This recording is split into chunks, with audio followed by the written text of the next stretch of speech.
Hi friends, welcome to my channel. Friends, ఈరోజు అయితే మీకు మంచి ఒక పెద్ద గొప్ప వీడియో చూపించబోతున్నాను. ఫ్రెండ్స్, ఇది ఒక మ్, బుద్ధుడు మానవ శైలి ఎలా ఉంటుంది, ఒక మనిషి ఎలా ఒక వ్యక్తిత్వం ఎలా ఉంటుంది, వాని విధి విధానం ఏంది, ఆ, కోపభావాలు ప్రతి ఒక్కటి దీంట్లో ఎక్స్పెరిమెంట్గా అమరావతి బుద్ధుని దగ్గర ప్రదర్శించిన ఒక ప్రదర్శనశాలలో మీకు ఈ బుద్ధుని గురించి, మనిషి హావభావాల గురించి బాగా చెప్పారు.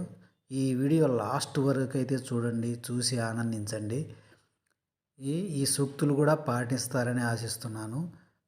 ఈ వీడియో లాస్ట్ వరకు చూసి ఆనందిస్తారని ప్లీజ్ సబ్స్క్రైబ్ చేసుకోండి ప్లీజ్. మానవునికి బుద్ధుడు చెప్పినటివి 3 స్వభావాలు ఉంటాయి: కోపము, అసూయ, ద్వేషము. మనిషి స్వభావము అంటే స్వచ్ఛమైనది, పరిపూర్ణత స్వభావం. జీవితం అనేది కష్టాలతో కూడుకున్నదని, దాని నుండి విముక్తి పొందడంకు మనము కొన్ని మార్గాలు అవలంబించాలి. జ్ఞానాన్ని సంపాదించాలని బుద్ధుడు గ్రహించాడు. అజ్ఞానముతోనే బుద్ధుడు వీటికి 3 లక్షణాలు ప్రబోధించాడు. అవి: 1 అనిత్యం. అనిత్యం అంటే అశాశ్వతం. దుఃఖం అంటే బాధలు. అనంతం అంటే నేను అనే క్రమము. ఈ 3 సత్యాలు అవగతం చేసుకుంటే అవి నూతన జీవితాన్ని ప్రసాదిస్తాయి. దానిని చేరుకునేందుకు దోహదం చేస్తాయి. అంటే ఎలాంటి బాధలు, ఉద్వేగాలు, ద్వేషాలు, క్రోధాలు ఇవేవీ లేకుండా పరిపూర్ణ శాంతి, అనిర్వచనమైన ఆనందం శాశ్వతంగా పొందుతారు. మార్గాలను సగం చేస్తాయి. అనిత్యం రహితం. జీవితంలో సంతోషాలు ఏవి శాశ్వతంగా ఉండవు. ఏవి శాశ్వతం కాదు. దుఃఖాన్ని నుంచి బోధిస్తూ బుద్ధ భగవానుడు మానవుని ఇవన్నీ సహజంగా దుఃఖము లేదా మనకు విధేయులుగా బద్ధకంగా ఉంటాయని, బుద్ధ భగవానుడు వ్యామోహం ఎలాంటి సంపూర్ణమైన శాశ్వతమనే అహం, నేను అనే అహం,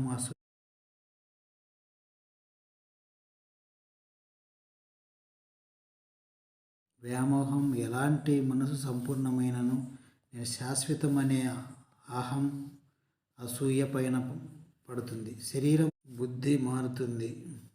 పుట్టుట, పెరుగుట, క్షీణించుట, పెరుగుట ఇది జీవిత సత్యం. జీవితాంతం ఆనందం చేతను ఆస్తి, అంతస్తు, యవ్వనం ఇవేవి శాశ్వతం కాదు అనే బంధంలో నివసిస్తూ ఉంటాడు మానవుడు. ఏది శాశ్వతం కాదు. నేను అనేది నిజానికి ఏదీ నీది కాదు. నీ శరీరంతో సహజ జీవితం, కష్టాలు. బుద్ధ భగవానుడు కొన్ని మార్గాలను అనుసరించి జ్ఞానాన్ని సంపాదించాలని గురుత్వం ప్రబోధించాడు. ఇవి అన్ని బాధలు అన్ని జీవితాంతం విడదీయలేనిగా ఉంటాయి. జీవితం అంటే దుఃఖం కలగడానికి కారణం ఆశ. దుఃఖము అనేది మనకు నిశింత ప్రక్రియ. ఈ వేదన, విషాదం, జీవితంలో సంతోషం బుద్ధుడు వివరించాడు. కానీ ఇప్పటికీ సౌందర్యం లేదా దుఃఖాన్ని మనము కోరుకునేది మనది కాదు అని సూచిస్తుంది. ద్వేషము మరియు నికర శుద్ధి. బుద్ధ భగవానుడు దుఃఖం లేకుండా బ్రతకడాన్ని, మనసును దురాశ, ద్వేషము మరియు మోహము జయించడాన్ని మానవుడు కర్మ, కోరికలు, హృదయము బుద్ధుడిగా అవి తెలిసింది. దుఃఖం ప్రశాంతతలో జీవించాలని, చక్కటి జీవిత విధానాన్ని ఇది అనుసరించాలని మాత్రమే. ఈ కష్టాల ముందు ప్రక్రియ నివరణ ద్వారా మానవ కర్మానంతో ప్రయాణిస్తూ జ్ఞానోదయం పొందుతారు. మానవులు కోరిక, బాధ, వేదన, దురావస్థ, మాయ, కోపము, బంధాలను బుద్ధుడికి తెలిసింది. మానవులు భ్రమతో ఉండడాన్ని బుద్ధుడికి తెలుసు. కామ, క్రోధ, కోపం ఇవన్నీ వదంతులు. ఇవన్నీ అనుకుంటే జ్ఞానం పొందుతాడు. ఇవన్నీ మార్గంలో ఉంటే జ్ఞానం పొందుతాడు. బుద్ధుడు ఇవి అని ఆలోచించి ధర్మచక్రాన్ని సూచించాడు. బుద్ధుడు ఈ ధర్మచక్రాన్ని ఎంచుకున్నాడు. సత్యం జయతే, సత్యం సంకల్పం, సమయం కర్మం, భయం జీవం, సంయన ప్రయత్నం ఇవన్నీ బుద్ధుడు అనుసరించిన మార్గాలు.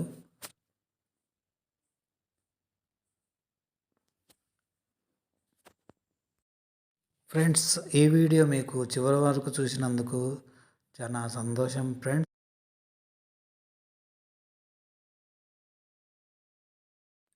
ఈ వీడియో మీకు నచ్చినట్టయితే లైక్ చేయండి, షేర్ చేయండి, సబ్స్క్రైబ్ చేయండి. ప్లీజ్ షేర్ చేయండి, సబ్స్క్రైబ్ చేయండి. ప్లీజ్ సబ్స్క్రైబ్ చేసి లైక్ చేయండి.